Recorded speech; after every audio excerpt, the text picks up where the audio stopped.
L'objectif de cette vidéo est de montrer que dans les dernières décennies du XIXe siècle, l'Amérique latine a créé les conditions pour une transformation profonde de la politique économique, sociale et culturelle de l'Amérique latine.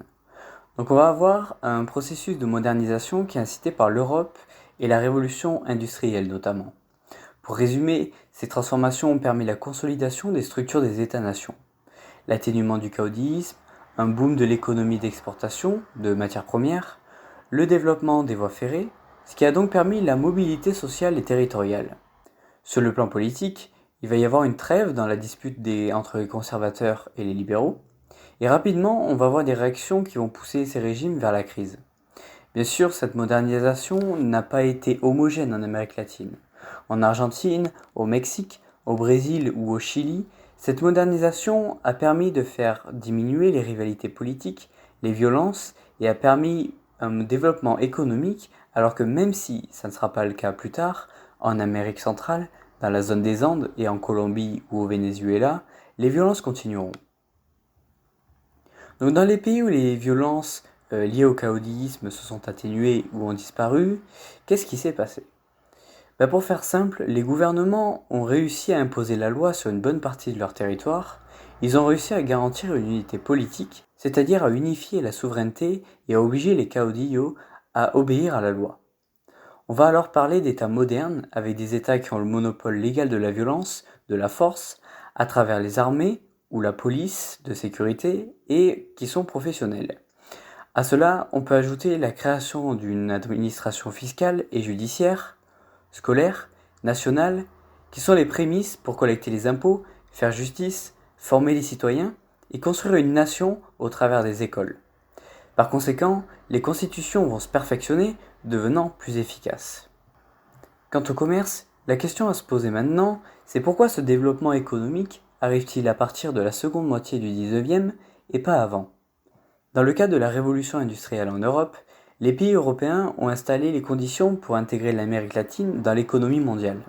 Cela est passé par un développement des échanges, des investissements, et ce développement économique a pu se faire non pas seulement grâce aux pays européens, ou de pays étrangers en tout cas, qui ont essayé de favoriser le commerce en Amérique latine et d'intégrer la zone à l'économie mondiale, mais plutôt ce qu'on a pu observer, c'est que les libéraux et conservateurs ont réussi à passer au-delà de leurs querelles, de leurs différences idéologiques, et à y voir dans le commerce et le développement économique un intérêt commun et à favoriser ensemble l'ordre social, la stabilité économique et politique et donc un progrès économique. Construire un État n'a pas été facile en Amérique latine. Ça a été un processus plutôt long et a dû faire face à plein d'obstacles. Quant à la nation, on peut dire qu'elle existe à partir du moment où la population d'un territoire déterminé se sent ou s'imagine comme partie prenante d'une même communauté. Et en fait, pourquoi la construction de l'État-nation est arrivée tard? Parce que depuis des siècles, le territoire de l'Amérique latine socialement hétérogène et fragmenté socialement parlant se sont souvent érigés comme barrières impossibles à contourner pour créer cet État-nation. Et finalement, pour poser les bases de cet État-nation, il fallait que les élites, ou en tout cas le personnel politique qui accédait au pouvoir, prennent conscience de cette hétérogénéité sociale pour créer des lois qui puissent permettre la création de l'État-nation. Donc c'est d'abord passé par une vague de recensement de la population, en allant jusqu'à envoyer des formulaires de recensement dans les zones les plus reculées, marginales ou enclavées, pour recenser les populations. Cela a donné naissance au registre civil. Finalement, pour faire respecter les lois constitutionnelles, le rôle de l'administration judiciaire a été très important, tant au niveau du pouvoir central que local. Du coup, beaucoup de pays d'Amérique latine ont créé des codes civils et pénals, et finalement la magistrature devient un corps autonome et professionnel. Pour faire simple, on peut dire que se créait une administration judiciaire professionnelle. Pour en revenir au commerce, dans la seconde moitié du XIXe siècle, jusqu'à la Première Guerre mondiale, et toujours dans le cadre de la révolution industrielle, on va voir des innovations technologiques et commerciales, notamment dans le domaine des transports, avec la création du bateau à vapeur qui va révolutionner le commerce et les transports. D'abord, il va permettre le transport de marchandises de manière plus sécurisée, plus rapide et moins chère.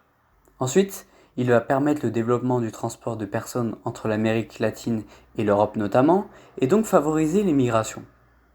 Du coup, si les échanges augmentent, il va y avoir plus de marchandises qui arriveront en Amérique latine et à des prix plus faibles. On va parler de modèles économiques exportateurs basés sur le libre-échange, et donc l'Amérique latine va se baser sur l'exportation de matières premières, de minéraux pour l'industrie, de produits agricoles, etc. D'un autre côté, il y a des entreprises européennes, et plus précisément des manufactures anglaises, qui délocalisent leur production en Amérique latine. Finalement, si les Anglais délocalisent en Amérique latine, ils favorisent la création de nouvelles infrastructures et incitent la structuration du territoire par les voies ferrées, car il faut pouvoir acheminer les produits de leur lieu d'extraction ou de culture pour les transformer dans les usines ou les envoyer directement au port de la côte pour les vendre en Europe. On peut noter qu'en 1870, on avait 730 km de voies ferrées et que 40 ans plus tard, on a 33 000 km de voies ferrées.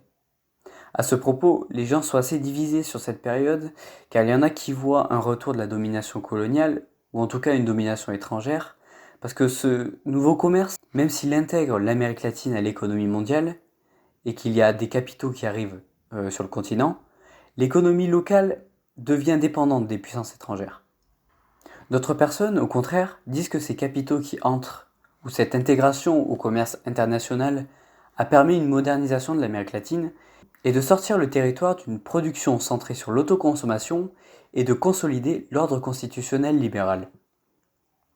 Finalement, pour résumer ce qui a été dit sur le développement économique, on peut dire que d'un côté, l'Amérique latine a connu dans la seconde moitié du XIXe siècle une phase de développement économique, la création d'infrastructures qui s'avérera finalement vitale, l'incorporation dans le domaine agricole de nouvelles et d'immenses terres fertiles. On peut noter que la superficie cultivée était de 2,6 millions d'hectares en 1888, alors qu'en 1914, elle était de 24 millions. L'urbanisation aussi a été un phénomène particulier, et la périurbanisation des villes. Tout cela qui, finalement, permet une consolidation institutionnelle et économique des nouveaux États, et du coup, on peut assurément parler de mutation des anciennes structures prémodernes. Mais d'un autre côté, ce développement économique cause des distorsions et des vulnérabilités, car l'économie locale se spécialise dans la production des biens destinés au marché mondial, donc l'économie devient dépendante des revenus liés à la production de ces biens. Et donc la richesse se concentre dans les mains des industriels et des propriétaires des terres, et réapparaissent les profondes fragmentations sociales. Quel changement le développement économique apporte-t-il finalement au début du XXe siècle ? On peut observer quelques phénomènes qui sont assez visibles. Un accroissement de la démographie, d'abord par l'immigration européenne, mais aussi par un accroissement démographique naturel de la population tout simplement. L'urbanisation, particulièrement importante au Chili, en Argentine et au Venezuela. À ceci, on peut ajouter une hausse du taux de scolarisation, ou du moins dans les centres urbains et dans les pays où l'État avait le projet de construire des systèmes éducatifs nationaux. On a pu également observer une tertiarisation de la société, favorisée par la multiplication des nouvelles professions, tant dans le domaine public que privé, et liée aux nécessités et aux besoins du commerce et de la société. On peut également, même si c'est un phénomène qui est moins clair, citer l'industrialisation des territoires, notamment au Brésil, au Mexique ou en Argentine, où les élites cherchaient à accumuler des capitaux dans le domaine industriel, et ce qui a permis finalement d'investir dans ce domaine et de produire davantage localement. Du coup, c'est à ce moment-là qu'on peut arrêter de penser l'Amérique latine comme un tout, car les sociétés latino-américaines commencent à se différencier. Il y a d'abord des régions où les sociétés se modernisent, se complexifient, alors que dans d'autres régions, les sociétés restent assez traditionnelles et moins ouvertes sur le monde. La complexification des sociétés est due à l'ouverture du monde au commerce qui apportera la modernité, l'industrialisation, l'urbanisation, mais aussi un développement économique. Ce développement économique a permis d'offrir de nouvelles opportunités et de créer de la mobilité sociale.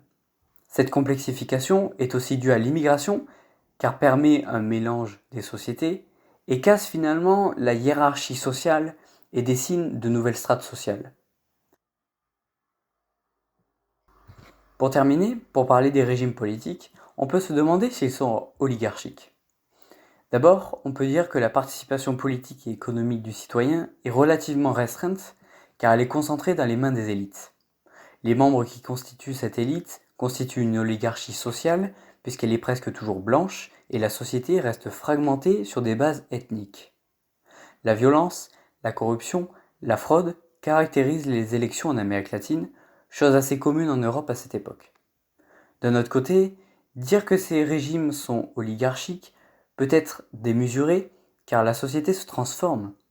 On voit une tendance à l'élargissement de la sphère publique, la libéralisation du débat politique, l'expansion du suffrage et des compétences publiques, etc. et qui, finalement, remet en question le fait de dire que ces régimes sont des oligarchies sociales. En revanche, on peut dire que, généralement, ces régimes mènent une politique de libéralisation du pays. Sur le plan politique, par contre, ces régimes restent assez conservateurs. Ils maintiennent le monopole du pouvoir, et au sein même d'un État, on peut voir que les élites font des pactes pour conserver le pouvoir. Donc les élections qu'ils font paraître démocratiques ne le sont finalement pas. Et voilà, comme je le disais dans la vidéo sur l'Amérique latine indépendante, on voit apparaître une convergence ou un pacte des libéraux et des conservateurs. Cette concordance est l'emblème d'une idéologie qu'on appelle le positivisme, dont les mots-clés sont d'ailleurs toujours inscrits sur le drapeau brésilien: ordre et progrès. On peut d'ailleurs observer cette idéologie au Mexique, en Argentine, en Amérique centrale et dans les Andes. Pour essayer de le définir, on peut dire que le positivisme se désigne par la concordance des traditions politiques qui jusqu'ici tendaient à s'opposer et à se supprimer réciproquement, et qui vont chercher à converger dans un ou des intérêts communs. Finalement, si les élites ont le monopole du pouvoir et contrôlent le pays, comment les violences et les protestations ont pu apparaître ? En fait, la modernisation a permis la mutation des sociétés et de faire apparaître de nouvelles strates sociales qui vont porter de nouvelles idéologies, demander un rôle dans la vie politique et une distribution des richesses plus équitable en réaction contre l'ordre politique conservateur. Et ça passe par des contestations. Par conséquent, de nouveaux partis politiques, généralement anarchistes et socialistes, mais aussi communistes ou catholiques, et des mouvements ouvriers apparaissent au Brésil, au Mexique, au Chili, en Argentine ou à Cuba, où les protestations ont été profondes. C'est donc à ce moment-là que nous entrons dans la société de masse.